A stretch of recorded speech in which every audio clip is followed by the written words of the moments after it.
मिथुन राशि के जातकों, 2023 का साल आप सभी के जीवन में अपार खुशियां, अपार सफलताएं और वो सब कुछ लेकर आए जो बीते कई सालों से आप सिर्फ जिसकी उम्मीद कर रहे हैं, आप जिसके लिए कोशिश कर रहे हैं। मैं ईश्वर के चरणों में ये प्रार्थना रखता हूं कि 2023 का साल आप सबके जीवन में बहुत सारी खुशियां लेकर आए, आपके परिवार में सबको सफलता दे। लेकिन 2023 का साल ग्रह दशाओं के नजर से आपके लिए कैसा होगा, यह भी बताना मेरी जिम्मेदारी है, क्योंकि आप लोगों का प्यार 2022 तक जिस तरह से हमें मिला, हम चाहते हैं 2023 में भी ठीक उसी तरीके से मिलता रहे। तो इसके लिए 2023 का साल आपके लिए कैसा बीतेगा, कौन सा महीना आपके लिए कैसा रहेगा, किस महीने में आपको क्या ध्यान रखना होगा, ये सब कुछ आपको इस वीडियो में मैं बताने जा रहा हूं। प्रेम के लिहाज से, पारिवारिक जीवन के हिसाब से, करियर के हिसाब से, पढ़ाई के हिसाब से, पैसा, व्यापार, करियर, सेहत, प्रेमिका या लाइफ पार्टनर, सुख संपत्ति, सब कुछ मैं इस वीडियो में कवर करूंगा। सबसे पहले आपको बता दूं कि मिथुन राशि के जातकों के लिए ये वर्ष जो है, ये साल थोड़ा सा लाभकारी रहेगा, थोड़ा प्रॉफिटेबल साल आपके लिए आया है। दरअसल इस साल आपको शनि की ढैया से मुक्ति जो मिलने वाली है। 17 जनवरी को शनि जब मकर राशि से कुंभ राशि में जाएंगे तो आपके भाग्य की वृद्धि होने लगेगी। पिछले 2.5 साल से चले आ रही तनाव और चिंता से आपको मुक्ति मिल जाएगी। इस साल के बीच में देवगुरु बृहस्पति 22 अप्रैल को मेष राशि में प्रवेश करेंगे और आपके लाभ स्थान को प्रभावित करते हुए लाभ के बड़े मौके आपको मिलेंगे। फिर राहु केतु 30 अक्टूबर को आपके 10वें और 4थे भाव में प्रभावित करते नजर आएंगे। इस गोचर से राजनीति से जुड़े जो लोग हैं उनको अच्छे परिणाम प्राप्त होने लगेंगे। इसके अलावा मंगल, सूर्य, बुध और शुक्र का गोचर भी समय समय पर आपको सुख देगा और आपके अटके हुए कामों को गति देता नजर आएगा। चलिए मैं आपको महीने के हिसाब से बताता हूं कि जनवरी, फरवरी, मार्च, अप्रैल आपके आगे के महीने कैसे बीतेंगे। सबसे पहले जनवरी फरवरी में आपको बताता हूं। साल की शुरुआत में राशि स्वामी बुध का गोचर आपके 7वें भाव से हो रहा है। वहीं शनि आपके 8वें भाव में विराजमान है। गुरु का गोचर आपके 10वें भाव से हो रहा है। आपके नए वर्ष की शुरुआत उत्साह के साथ होगी। आप न्यू ईयर सेलिब्रेशन बड़े स्तर पर करते नजर आएंगे। इसके बाद मंगल का गोचर 12वें भाव में होने से विदेश से लाभ होता हुआ आपको नजर आएगा। 14 जनवरी के बाद सूर्य आपके अष्टम में आ जाएंगे, जिसकी वजह से स्वास्थ्य से जुड़ी कोई समस्या थोड़ी बहुत तो आपको हो सकती है, लेकिन इस समय भाई बहनों के साथ कोई विवाद भी हो सकता है। फिर शुक्र अष्टम में होंगे, शनि के साथ होंगे वहां पर, इसलिए स्त्री सुख में भी कमी आ सकती है। यानी कि जनवरी का जो महीना शुरुआत में आपके लिए अच्छा था, वो बीच में आते आते थोड़ा सा आपके लिए पारिवारिक स्तर पर थोड़ी कठिनाइयां दे सकता है या फिर मनमुटाव दे सकता है। लेकिन आपके लिए एक बड़ी खुशखबरी मैं बता देता हूं। इसी महीने में 17 जनवरी को शनि के कुंभ राशि में प्रवेश करते ही आपके भाग्य में वृद्धि होगी। और मुझे लगता है कि हो सकता है जो तमाम साइड इफेक्ट्स मैंने आपको बताए कि अभी आपका स्वास्थ्य खराब हो सकता है, भाई बहनों से झगड़े हो सकते हैं, हो सकता है 17 जनवरी के बाद शनि जब कुंभ में आए तो आपके भाग्य में वृद्धि से, आपके भाग्य की वजह से ये सब कुछ टल जाए, क्योंकि आपकी ढैया खत्म हो जाएगी। फरवरी के महीने में शुक्र, शनि और गुरु की कृपा से आपको पारिवारिक तनाव से मुक्ति और मिलती नजर आएगी। यानी कि फरवरी शुरू होते ही आपका जीवन और हर्षोल्लास से भरा हो जाएगा। जो आपकी परेशानियां चल रही थी, तनाव, चिंताएं चल रही थी, वो कुछ ही हफ्तों के अंदर खत्म हो जाएंगी। यह समय आपके लिए अटके हुए कामों में गति लाने का होगा। जो काम आपके अटके हुए चल रहे थे, आप पूरी स्पीड से उस पर लग जाइए, आपके काम तेजी से आगे बढ़ेंगे। सूर्यदेव जब कुंभ में शनि के साथ मिलकर रहेंगे, वहां पर जब कुंभ में शनि के साथ सूर्यदेव बैठ जाएंगे तो इससे आपको शानदार परिणाम दिखेंगे। इस महीने आपको अपने पिता का सहयोग मिलने वाला है। पिता के साथ मतभेद खत्म हो जाएंगे और नए काम की शुरुआत हो सकती है। 15 फरवरी से 12 मार्च तक उच्च का शुक्र होगा और उच्च का शुक्र आपको कार्यस्थल पर सहयोग देगा। इस समय किसी महिला सहकर्मी के साथ प्रेम संबंध बन सकते हैं या किसी महिला बॉस से आपको फायदा मिल सकता है। जो लोग विवाहित हैं वो अपनी पत्नी के माध्यम से कोई बड़ा प्रोजेक्ट हासिल कर सकते हैं। इस समय शनिदेव की कृपा से आध्यात्म में नई ऊंचाई छूने का समय मिलेगा। लोहा, मशीन से जुड़े जातकों को विदेश भ्रमण का मौका मिल सकता है। फरवरी का महीना यानी कि आपका शानदार होगा। फिर आता हूं मार्च के महीने पर। 16 मार्च तक राशि स्वामी बुध का गोचर शनि के साथ भाग्य स्थान में होगा, जिसकी वजह से मीडिया, लेखन, जनसंचार से जुड़े हुए जातकों को न सिर्फ लाभ होगा, बल्कि आपके द्वारा की गई तमाम यात्राएं आपको बेहद लाभ देंगी। बहुत प्रॉफिटेबल जर्नीज रहेंगी आपकी ये। 13 मार्च को मंगल देव का गोचर होगा मिथुन राशि में। वहीं 15 मार्च को सूर्यदेव भी मीन राशि में आकर विराजमान हो जाएंगे और गुरु के साथ बैठ जाएंगे, यानी कि बृहस्पति के साथ। मार्च में ये गोचर आपके जीवन में कई बदलाव लेकर आएंगे। इस समय सरकारी नौकरी की अगर आप तैयारी कर रही हैं तो फिर आपकी सफलता निश्चित है और आपको हो सकता है कि कोई ज्वाइनिंग भी मिल जाए। आपका जो वर्क प्लेस है, आपका ऑफिस, आपका कार्यालय, आपका बिजनेस का ऑफिस, वहां पर आपके जो उच्च अधिकारी होंगे आपके कार्य से बेहद खुश होंगे और आपको हो सकता है सम्मानित भी कर दिया जाए।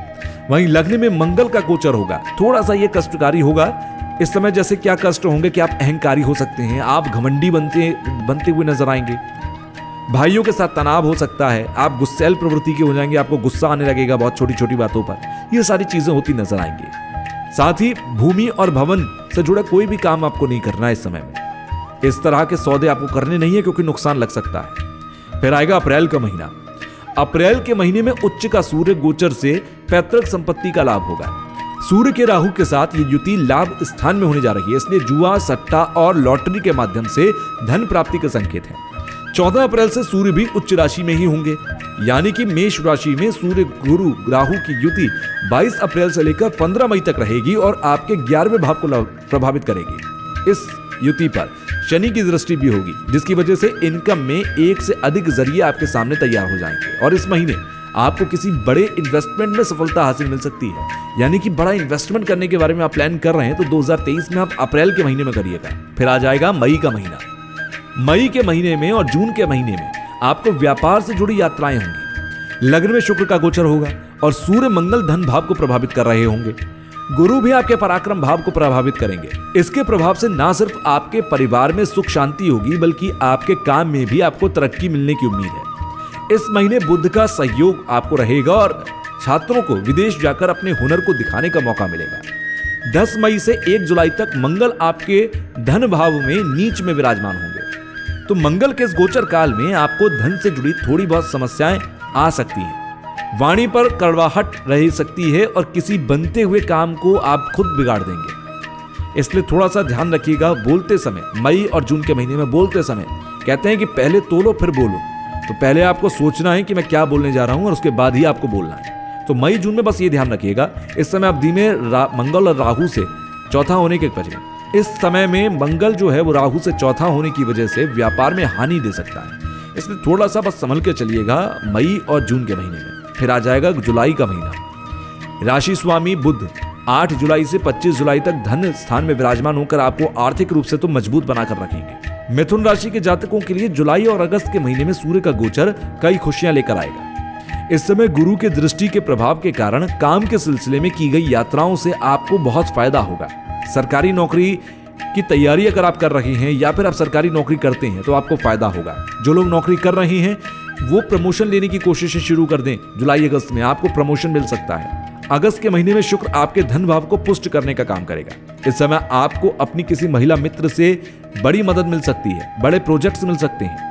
इस समय आप अपने घर पर परिवार की सुख सुविधा के लिए धन खर्च करने वाले होंगे। आप पत्नी के साथ कहीं बाहर घूमने भी जा सकते हैं। तो जुलाई अगस्त के महीने में आपको एक और फायदा हो सकता है, क्योंकि 1 जुलाई से लेकर 18 अगस्त तक मंगल का सिंह राशि में गोचर जो होगा वो आपकी मेहनत को बढ़ाएगा, आपका साहस, आपका पराक्रम बढ़ा हुआ रहेगा।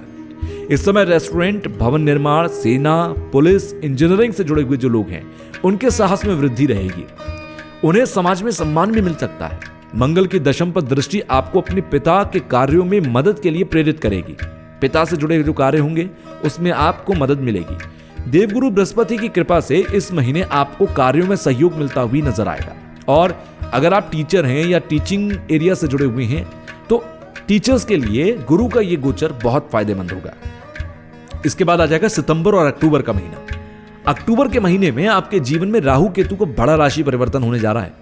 1.5 साल में एक बार राहु केतु अपना घर बदलते हैं और ये जो घर बदलते हैं ये अच्छों की स्थिति बदल देते हैं, रंक से राजा और राजा से रंक बना देते हैं।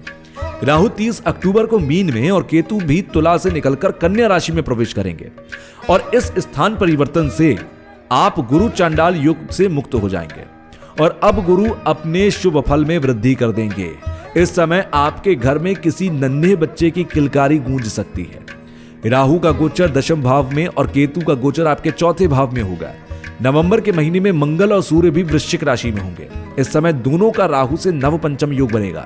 इसके प्रभाव से राजनीति से जुड़े जातकों को इस महीने जबरदस्त सफलता मिलने के योग है।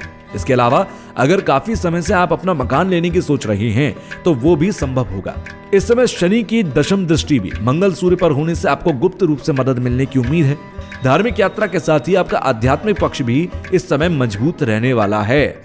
फिर आएगा नवंबर दिसंबर का महीना। साल के आखिरी 2 महीने आपके कैसे बीतेंगे, चलिए जान लेते हैं। साल के आखिर में बुध और सूर्य के प्रभाव से आपके साहस और बल में वृद्धि होगी। पंचम में शुक्र तुला राशि में गोचर कर आपके लिए राजयोग का निर्माण करेंगे। साल के आखिर में आपका वैवाहिक जीवन बहुत अच्छा बीतेगा भाई।